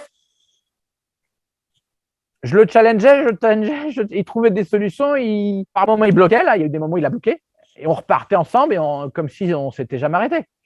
Et c'est arrivé, on a dû arrêter 2 ou 3 fois, toi. C'est comparable à une vie de couple un peu? Ah non. Non. Ça n'a rien à Parce que, voir. parce que tu passes tellement de temps ensemble, tu te confies tellement tes craintes. Ah non, mais moi, je confie passes des rien caps. du tout. Mais moi, je confie rien. Ah Je ne ouais. suis pas là pour ça. Ah ouais. Non, mais moi, je ne suis pas là pour ça. Et à qui tu Ouais. confies tes doutes, toi, à ce moment-là? Bah, ouais, j'en parle un petit peu à droite, à gauche, mais T'es dans l'action, quoi. ouais, je suis dans l'action. Mais il n'y a pas vraiment de doute, toi, je dirais. Mais c'est assez compliqué à expliquer. Quand tu es habité, tu vois, bah, tout ça, ça te paraît. Tu tombes, tu te redresses, et puis tu avances, et puis tu trouves des solutions. Il y a un moment donné, par exemple, Steph, il faisait du physique. On a arrêté le physique parce que moi, je pense que ça ne servait à rien. Il rentrait en me disant, t'as vu les temps, je me suis amélioré. Je dis oui, mais bon, là sur le terrain, T'es tu fracasse. t'es amélioré, mais tu n'arrives pas à respirer. Donc, si tu veux, ça ne sert à rien. Donc, tu vas respirer, puis après, tu reprendras le physique. Tu vois? Donc, on a fait des choix comme ça, qui sont presque irrationnels. Et puis, au fur et à mesure, il s'est calmé, il a compris des choses. Et puis, son jeu, ça a évolué. Il a commencé à voir qu'il y avait un peu de lumière à droite du terrain, là-bas, en vert, et qu'il ne voyait pas que la lumière rouge là. Et puis, il a commencé à voir qu'il y avait un peu des espaces là-bas, un peu de nature, un peu de verdure. Et puis, il a commencé à dire, tiens, c'est intéressant d'y aller. Et puis, de créer, et puis de jouer. Et puis voilà, il a commencé à jouer avec tout ça. Et son cerveau a commencé à s'ouvrir, tu vois. Donc ça, c'était passionnant. C'était quoi la suite après ce blocage là dont tu parlais? Ah oui, bah après, il y a eu je ne sais plus comment ça s'est passé, mais il y a un moment extraordinaire. Il remonte 160, quelque chose comme ça. Et donc là, on se retrouve au moment où il avait bloqué, tu vois, le moment où tout d'un coup, il voulait être top 100, etc. Donc là, je dis, on ne va plus recoller là. On va pas retourner à ça. Et puis, il y a un moment magique, il perd on est à Rennes. Je ne sais plus en quelle année c'est, mais on est peut-être en 2008, toi, ou un truc comme ça. On est à Rennes et il perd sur Siderenko après avoir une balle de match. Et là, je me rappelle, on s'assoit il a un double à jouer après. Et là, c'est un moment un peu hors du temps, encore un. Et là, je lui dis, Steph, moi, je trouve que tu joues très bien au tennis, mais tu n'arrives pas à te lâcher. Tu n'arrives pas à jouer, tu n'arrives pas, il y a un truc, tu joues avec le frein à main. Et je lui dis, écoute, moi, je veux bien encore continuer. Et donc, je ne sais pas pourquoi, je commence à lui parler de la mort et de lui dire, et si c'était ton dernier match tout à l'heure, tu changerais quoi? Donc, tu vois, le truc, un peu de malade mental, hein, là. On part sur un sujet, on parle de la mort, tu vois. Ouais. Et il me dit, bah, je me lâcherai, j'enverrai. Je dis, bah, tu as un double tout à l'heure, est-ce que ça te dit de commencer à le faire? Et puis, donc, il joue son double, je ne sais pas ce qu'il fait. Et la semaine d'après, c'est Orléans, un gros challenger. Un des gros en France. Je ne sais plus combien c'est de prize, mais c'est gros. Ben, Orléans, c'est bien simple, on a fait un hors-série. Là, c'est le deuxième plus gros challenger du monde.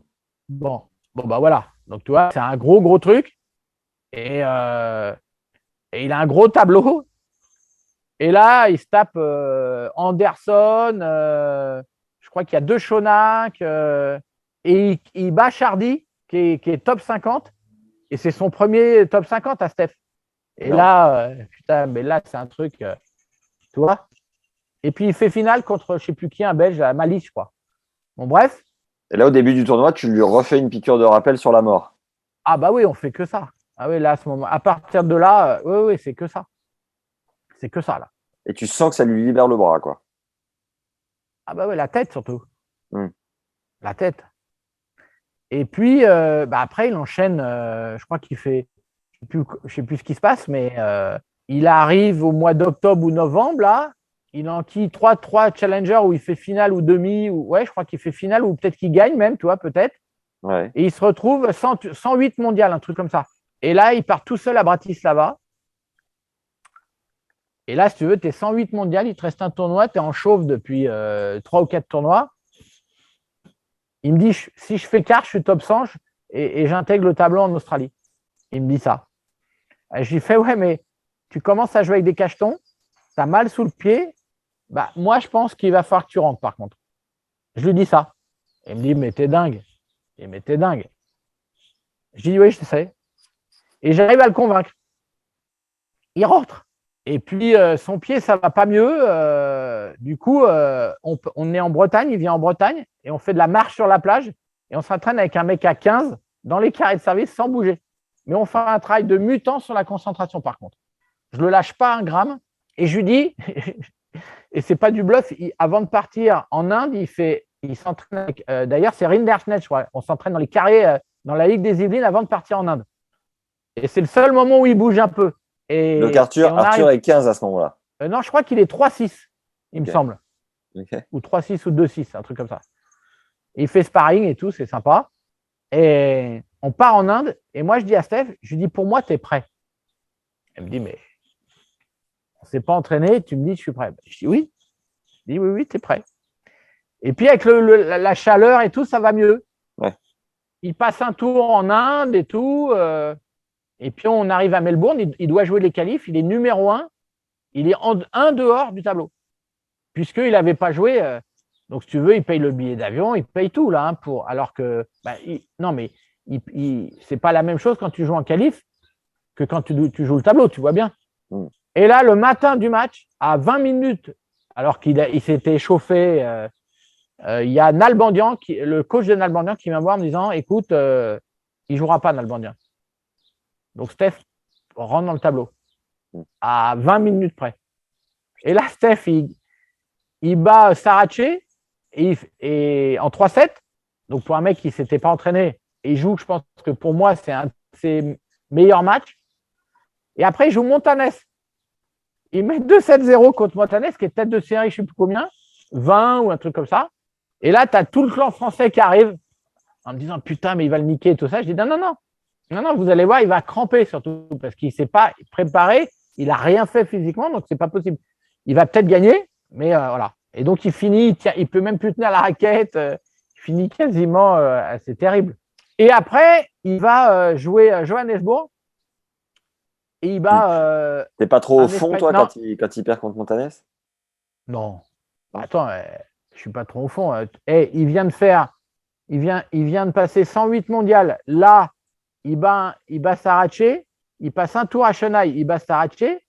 Chennai, c'est un 250. Il n'a jamais fait ça. Sur dur, il bat Sarace en 3-7. Tu veux, si je fais la gueule là. Et puis là, c'est le grand circuit quand même, là, tout d'un coup. Hein. Ouais. Et après, il part à Johannesburg et puis il bat Ferrer. Ouais. Et il se retrouve en finale. Et il se trouve, je crois qu'à ce moment-là, il est, je sais plus, 70e mondial peut-être. Et nous, on avait décidé dans son programme d'aller à Tanger, sur terre. Donc, il passe du dur au terre. Et nous, on arrive, je ne sais plus, une semaine avant pour préparer le truc. Et il gagne le tournoi. Voilà. Et là, il se retrouve 61e mondial. Voilà. Donc, tu vois, moi, dans le bouquin, j'ai appelé ça la porte s'ouvre parce que c'est complètement dingue. Là, tu enchaînes pendant 6 mois, tu enchaînes des trucs de mutants, finalement. Et on parle du palier mental du joueur qui accède au top 100, mais toi, ton palier mental d'être un coach qui a emmené un joueur dans le top 100, qu'est-ce que tu ressens à ce moment-là? Moi, je m'en fous complètement de ça. Totalement détaché? Bon, c'est même pas détaché, c'est que moi, je continue à vouloir avancer. Il y a un job à faire, il est 60, et jusqu'où il peut aller? Il n'y a pas un moment où tu te dis, putain, c'est quand même cool. Non, je pense que c'est avant, quand il est 108, en tant que coach, la responsabilité à ce moment-là, elle est énorme. Et je me dis, peut-être que je le prive à jamais, parce qu'il y a des mecs qui sont restés 108 mondiales. Donc, pour moi, la plus grosse prise de risque, elle est là. Tu vois, de me dire, là, à un moment donné, je me rappelle, je me dis peut-être que c'est pas simple la décision. De lui dire, tu rentres, tu as mal sous le pied avec les médocs. Et si tu continues, peut-être que tu seras 100e mondial, mais tu ne pourras plus jouer pendant 6 mois, ou peut-être plus. Ça va peut-être être grave. Là, mon choix, à ce moment-là, là, je me dis, peut-être que je le prive à jamais du top 100. C'est le seul truc que je me dis. Mais après, une fois qu'il y est, attends, mais moi, on part à Miami, joue Miami, passe un tour. Et on est sur le gros truc. Tout d'un coup, on vient du satellite et tout d'un coup, on se retrouve avec les plus grands joueurs du monde. Et comment on te regarde les Master 1000. Comment on me regarde je ne sais pas comment on me regarde. Honnêtement, je ne sais pas. Nous, on fait notre truc avec Steph. On a toujours été tous les deux. Ouais. On me regarde. Je sais qu'à un moment donné, à Miami, quand il bat Beck, là, avant de jouer de Silic, dans les tribunes, on est au mois de mars, là, tu vois. Et donc, il y a la Coupe Davis et il y a les sélectionneurs à l'époque, Forget, qui est dans les tribunes. Voilà, c'est ça qui change. Mais nous, on en rigole.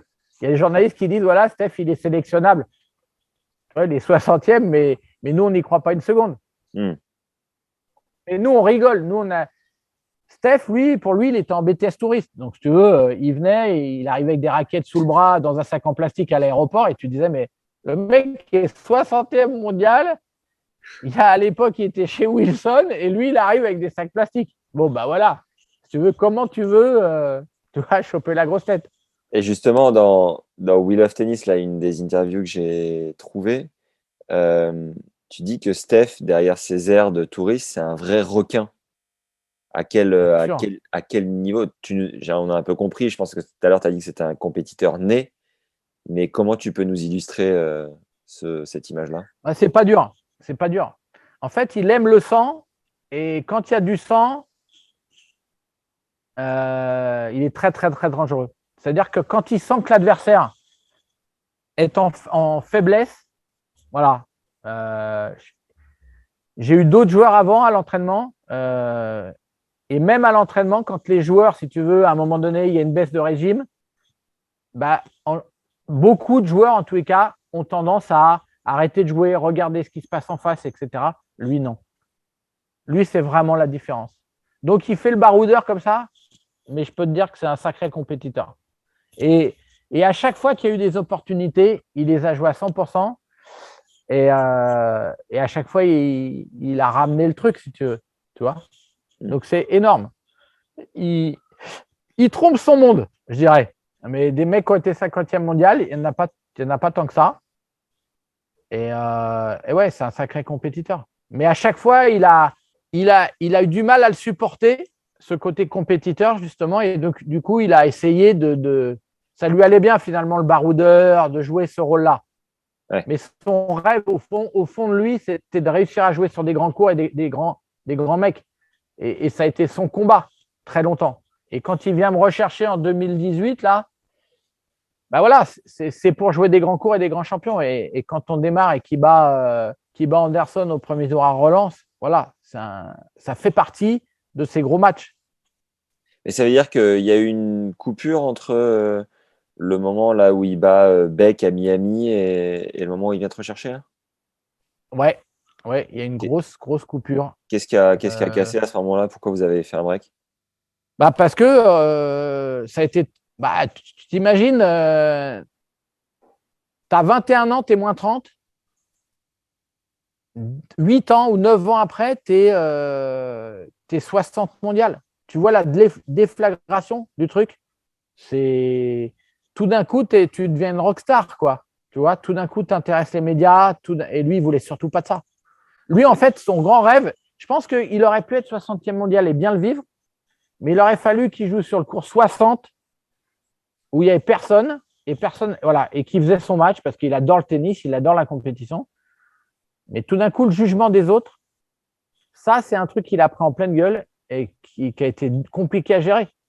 C'est pour ça de moins en moins par la suite. pour ça qu'il a fait le yo-yo et qu'il a disparu à chaque Bien fois sûr, quand il était bien au sûr, port du bien truc. sûr, bien sûr. Et donc, quand il s'est senti prêt, eh ben, il m'a rappelé en me disant, voilà, maintenant, je suis prêt à ce qu'on rebosse pour aller chercher des… Et c'est ce qui s'est passé. La pause a duré 2 ans, c'est ça? Ah non, ça a duré plus que ça. 2010 ou 2011, 2018, je dirais. 7 ans, Ah non? ouais. Ah ouais. Et, Ou je sais plus, je sais pas s'il y a eu un entre les deux, mais je pense pas, hein. et ça t'a fait mal, toi, Non, non, d'arrêter à ce moment-là? bah, ça m'a fait mal.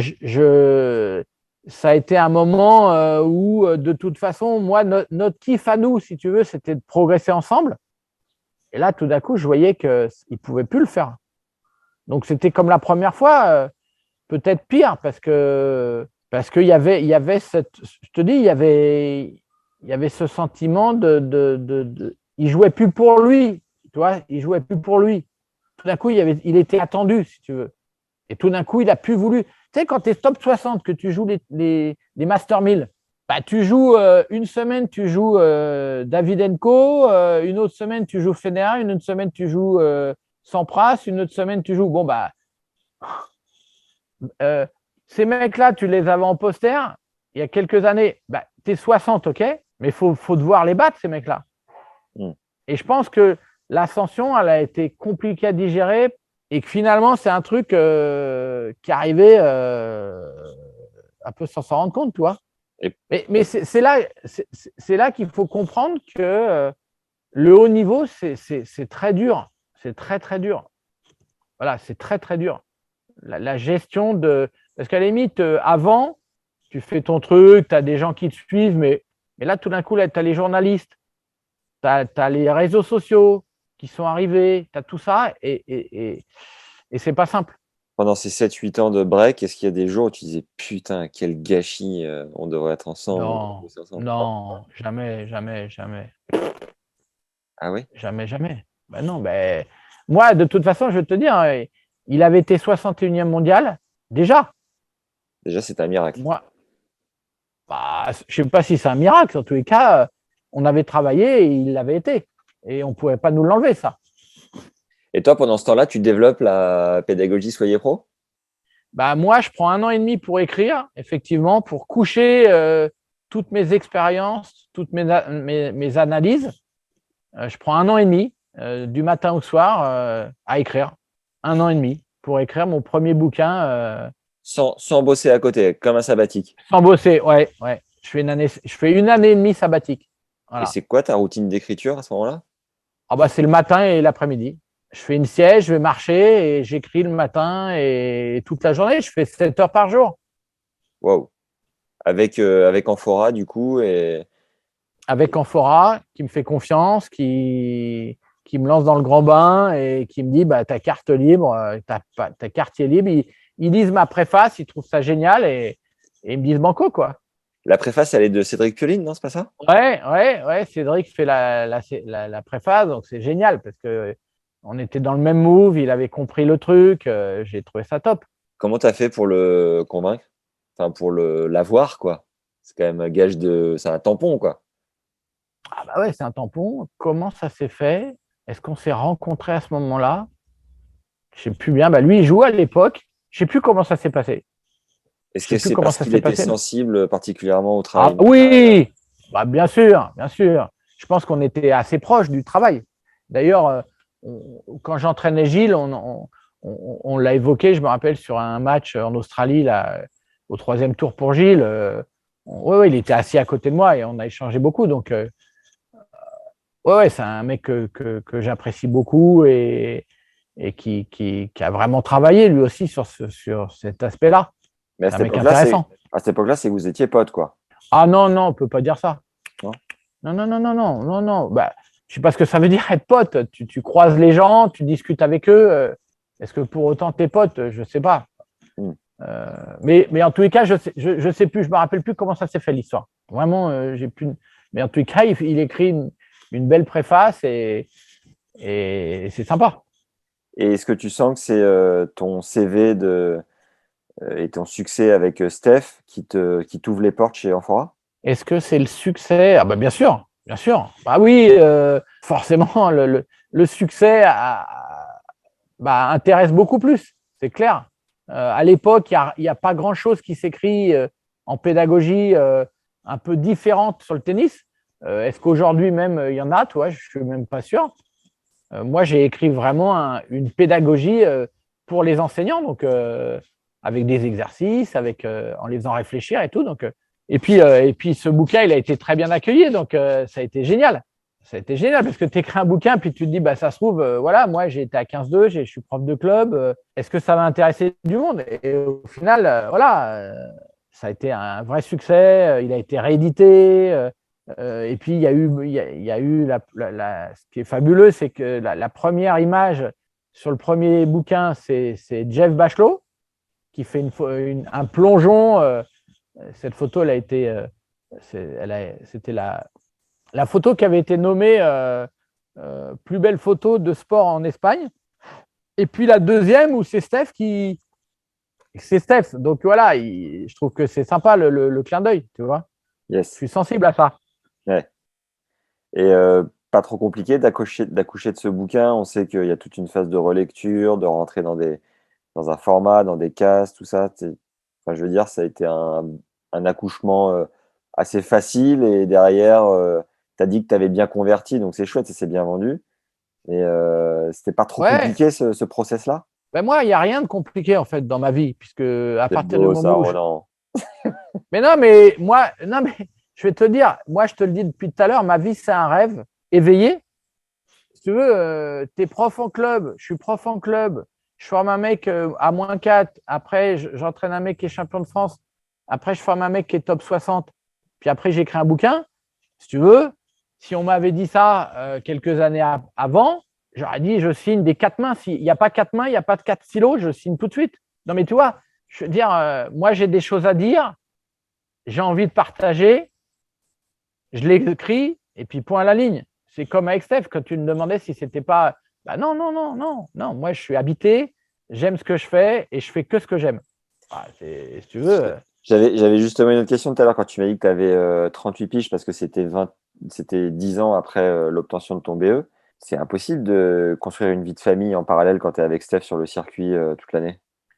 Ouais, mais ce qui était bien avec Steph, c'est si c'est possible, mais ce qui était bien avec Steph, c'est que c'était un mec libre et j'avais pas besoin d'être tout le temps là. Donc des fois, on faisait des tournées où je faisais 2 semaines, puis la 3e semaine, il la faisait tout seul, ou des moments où il allait tout seul en tournée. On a essayé plein de choses, en fait. Parce que tu sais, c'est une question importante. On pense que parce qu'un coach va aller avec le joueur, alors le joueur va mieux performer. Mais nous, on s'est posé beaucoup de questions avec Steph là-dessus. Est-ce que c'est vrai? Bah, c'est pas aussi clair que ça. Parce que des moments, le coach, il va te mettre la pression. Alors que le joueur, il a envie d'être libre. Donc, nous, on a fait plein d'essais. Donc, moi, je voyageais pas énormément non plus. Hein.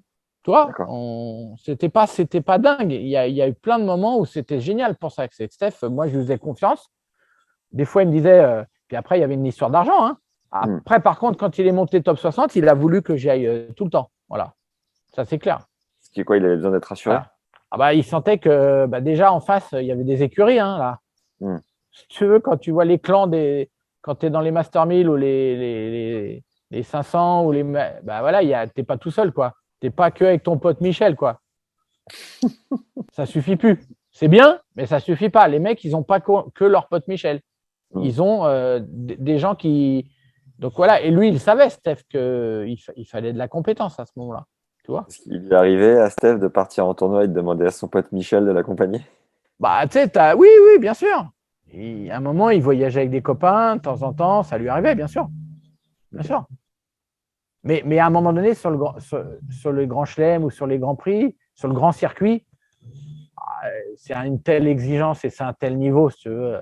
Faut quand même c'est 2 mondes. Si tu veux, tu montes les marches, quoi. Tu vois, le futur, entre les futurs, où ça peut être la colonie de vacances par moment. Il faut vraiment faire très attention à ça. C'est l'aventure, parce que tu vas à l'autre bout. Nous, on a fait des trucs en Ouzbékistan où tu fais 8 heures de taxi, par exemple, tu vois. Tu fais toute la nuit, tu traverses le truc. Nous, on a fait des trucs de malade. Moi, j'ai fait un mois en Ouzbékistan. Tu vois, donc, si tu veux, voilà, quand tu fais des trucs comme ça. Puis après, en challenger, tu es quand même plus proche d'une grande ville, même si tu bouges. Puis après, quand tu es dans les gros tournois, bah, c'est plus l'aventure. Tout est fait pour toi, pour la performance. Les terrains d'entraînement, tu as du monde.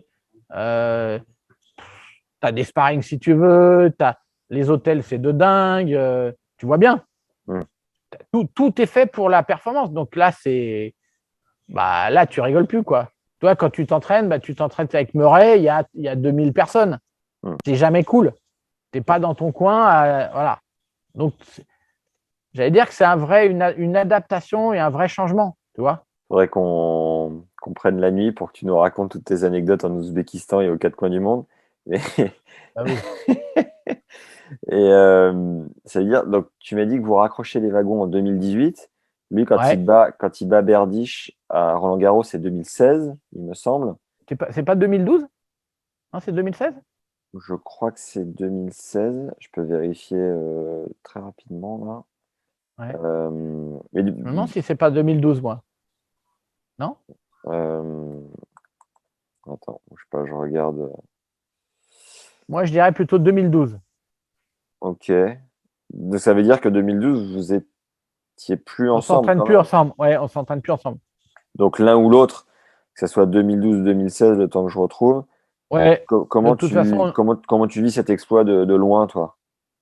Moi, je suis super content pour lui. Et en même temps, si tu veux, à ce moment-là, moi, j'ai plus envie de ça. J'ai plus envie de coups. J'ai envie que le travail qu'on a fait, cette discipline, parce qu'il y a une vraie discipline de la performance pour performer en tous les cas. Moi, j'ai envie qu'il s'installe, j'ai envie de stabilité. Et moi, je suis super content pour lui, mais je veux pas que ça soit un feu de paille, tu vois. Et donc, c'est des coups. Tu vois, et moi, il y a un moment donné, j'ai envie d'un travail de profondeur, j'ai un travail tu vois, à ce moment-là, je suis plus dans. Il est monté top 60, il est redescendu, je ne sais plus combien, quand il fait cet exploit. Bon, c'est super, mais moi maintenant, j'ai aussi une exigence qui a changé. 2016, nous, on reprend on en parle avant l'Italie, juste avant qu'il joue donc ce match contre Djoko, là. Ouais. Et puis il me dit, voilà, je finis l'Italie là et il est 90 ou 100e mondial ou pas loin, tu vois, à ce moment-là. Et il me dit, voilà, je me sens prêt à retravailler et voilà. Et on démarre à Roland, on se fait une semaine d'entraînement de malade et c'est comme si on s'était jamais quitté. C'était incroyable. Tu vois, non, mais c'est un truc de malade. Et puis, et ça match tout de suite. Nous, si tu veux, la difficulté qu'on a eue pendant très longtemps avec Steph, c'est d'échanger. C'est quelqu'un qui est un peu secret, qui a du mal à se livrer. Et là, et c'est pour ça qu'on a arrêté. Et là, il me dit, je suis prêt à échanger, je suis prêt vraiment à ce que… Voilà. Et là, on vit une semaine de malade, on s'entraîne, mais on fait des trucs de dingue. Et là, il bat Andersen, des matchs les plus accomplis. Et quand, quand tu dis on fait une semaine de malade, on fait des trucs de dingue, ça ressemble à quoi? Tu peux nous donner des exemples? Il se ressent beaucoup sur lui. On fait des choses, par exemple, de monter des marches, 1 par 1, 2 par 2, 3 par 3, les yeux fermés, au ralenti, pour vraiment sentir ce qui se passe. On fait plein de trucs. Des trucs qu'on faisait avant. On retravaille le service, parce que le service, il a changé 60 fois de service. Tu vois, c'est un des coups, ça, on pourra en parler des heures, et nous deux avec Steph, on peut être capable d'en parler encore 2 heures en me disant, aïe, j'ai trouvé. Bon, et donc on stabilise des trucs pour que ça tienne la route. Voilà, à un moment donné, je ne sais plus, je lui demande de servir avec 1 balle, je crois, et puis et le jeu, je crois que c'est de faire 20 balles sans faire une seule faute. Je crois que c'est ça le deal. Et il est comme un dingue, il y arrive et tout, et on rigole. Voilà, donc bon, c'est génial. Et puis voilà. Dès qu'il est venu te rechercher en 2018, il a eu besoin d'apporter des arguments un peu comme la liste que tu avais fait à Pat Mouratoglou, ou tu étais chaud d'emblée? Ah ouais, moi je suis chaud d'emblée, ouais. Ok. Tu veux dire par rapport au fait qu'on soit arrêté? Oui, et puis de retourner Ah. sur le circuit, qui était plus forcément une vie dont tu avais, je sais pas où tu en étais à ce moment-là, mais est-ce qu'il a dû te convaincre particulièrement, quoi? Non. Non. Mais non, le mec, moi Steph, à partir du moment où il vient me dire Ronan, je suis prêt, moi aussi, je suis prêt. On n'a pas fini. À la vie, à la mort, Steph.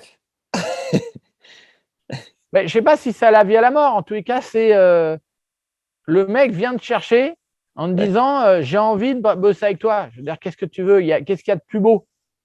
Qu'est-ce qu'il y a de plus beau? Tu vois, pour un coach. Et puis, je veux dire, les moments de séparation, quand tu démarres avec un joueur, tu sais que ça va s'arrêter. Tu sais que ça va s'arrêter. Ça fait partie de notre job. Il y a Sam qui disait je me lève le matin, je ne sais pas si ça. Mais voilà, mais c'est l'instabilité de notre job, c'est ça. Et si tu ne le comprends pas, c'est une règle du jeu. Voilà. En tous les cas, pour des coachs privés dont j'ai cité le nom. Voilà. C'est comme ça que ça se passe. Sam, il dit au début, c'est lune de miel. Et après, il y a la merdasse qui arrive. Et c'est ta capacité à gérer la merdasse. Ouais, alors moi, je sais pas ce que. La merdasse, je ne sais pas si. Ouais, je dirais pas ça. Tu le formulerais comment, toi? Je dirais que nous, coach, notre job, c'est de challenger et de pousser le joueur tout le temps, tout le temps, tout le temps. Voilà. Ça, c'est quand même ça. En tous les cas, moi, c'est l'idée que je me fais. Comme moi, je ne sais pas, je l'écoute, je le challenge, je lui pose des questions, je le fais réfléchir pour que lui trouve des solutions. En fait, c'est ça mon job. Mais il y a un moment donné, tu pousses. Et à un moment donné, le joueur, il peut être en rupture de ça. Donc, forcément, nous, en tout cas, moi, dans le coaching que je propose, je ne suis pas loin de la rupture tout le temps. Je vais chercher cette rupture pas loin. Donc, forcément, il y a un moment donné, il y a des clashs, puisque moi, je vais la provoquer, ça. Je vais le provoquer finalement. Ça fait partie de mon jeu. Donc, il y a un moment donné, on s'engueule, il y a des décisions à prendre, il y a des clashs, il y a des moments où ça s'arrête. Mais voilà, c'est pas, si tu veux, c'est pas comme si, voilà, je travaillais avec un joueur et puis j'étais passif et puis je me disais, bon, voilà, si je dis pas ça, si je dis ça, il va peut-être partir. Moi, je m'en fous qu'il parte. Moi, j'ai un job à faire. Tu vois, je suis pas là pour enfiler des perles. Je suis là pour bosser et avancer. À un moment donné, ça avance pas. À un moment donné, ça avance plus. À un moment donné, le joueur, il veut plus. Qu'est-ce que tu veux que j'y fasse? J'y peux rien. Tu comprends? Et pourtant, c'est le joueur qui te paye, mais moi, je m'en foutais de ça. Je m'en foutais. Moi, j'avais un job à faire. Lui, il me payait pour ça et pour performer. C'est inhérent à notre job. Merci Ronan pour cette première partie et merci à toi jeune légende d'être au rendez-vous comme à chaque fois ou pour la première fois, qui sait. Viens me dire en commentaire ce que tu as pensé de cet échange. J'adore vous lire, ça me motive comme jamais et ça permet au contenu d'être mis en avant grâce au meilleur référencement. Alors surtout ne te bride pas et balance tout ce que tu as, mais aussi 5 étoiles sur Apple Podcast et un commentaire, un avis sympa. Je le répète à chaque fois, mais c'est hyper important pour nous. Vraiment, la survie du podcast en dépend. Ça prend 2 secondes. Ne lésine pas sur cet effort. Voilà. Un grand merci à Antoine et Lionel pour vos derniers tips sur la plateforme Tipeee, parce que tu peux aussi nous soutenir à hauteur de 3 €, soit un anti-vibrateur par exemple par mois, ou plus si le cœur t'en dit. Chaque épisode représente plus de 10 heures de taf. On a maintenant les hors-séries et on se creuse au quotidien pour te régaler. Alors pareil, fonce. N'hésite plus et fais chauffer l'ACB. En parlant de ça, on a sorti notre 4e masterclass d'1 heure avec Gilles Taraquois, prépa mental et sophrologue, qui a bossé pour la Ligue Auvergne-Rhône-Alpes aux côtés de Gilles Moreton, actuel président de la FFT. À travers ce nouveau cours d'1 heure, Gilles nous fait une initiation à la sophrologie, où je vous sers de cobaye. Vous n'avez plus qu'à lancer l'audio, la vidéo et suivre le son de sa voix pour poser votre respiration et gagner en sérénité sur le cours. Cette nouvelle masterclass va te permettre de mieux gérer ton stress en match, en compétition, dès que tu fais des points. Ça va également te permettre de gérer la peur de gagner quand la victoire est au bout de ta raquette et de reproduire le niveau de jeu de l'entraînement en jouant aussi relâché en match. Tu vas donc apprendre à te servir de la respiration pour gagner en relâchement et en plaisir sur le cours, c'est tout bénef. Tu as accès à ce nouveau cours au format audio et vidéo et je t'ai également concocté un support écrit pour le suivre. Pour t'abonner et recevoir une nouvelle masterclass tous les 15 jours, tu as un lien juste en dessous en description. Et si tu veux avoir accès à un seul cours en particulier, c'est aussi possible, il suffit de m'écrire à max@tennislegende.fr. Si tu veux un exemple de cours gratuit qu'on a enregistré en ligne, tu as les 4 secrets de statisticien enregistrés avec Fabs Barreau, qui travaille pour Gilles Servara, le coach de Daniil Medvedev. Tu vas grimper au rideau grâce à la stat en comprenant mieux que jamais ton style de jeu. Enfin, si tu veux nous suggérer des idées, des partenariats ou autres, viens me le dire sur LinkedIn à Max Zamora, Zadamoera, ou sur Insta à Max Emia et Etemia, Emia, le tout attaché. C'est toujours très très cool d'échanger et je réponds à tout le monde. J'essaie de vous concocter un hors-série business et organisation cette semaine sur le Challenger de Brest avec Arnaud Clément pour nous en parler. On croise les doigts, c'est pas encore fait. Alors envoyez-moi des bonnes ondes. D'ici là, je vous dis à très vite et prenez soin de vous les légendes. Ciao.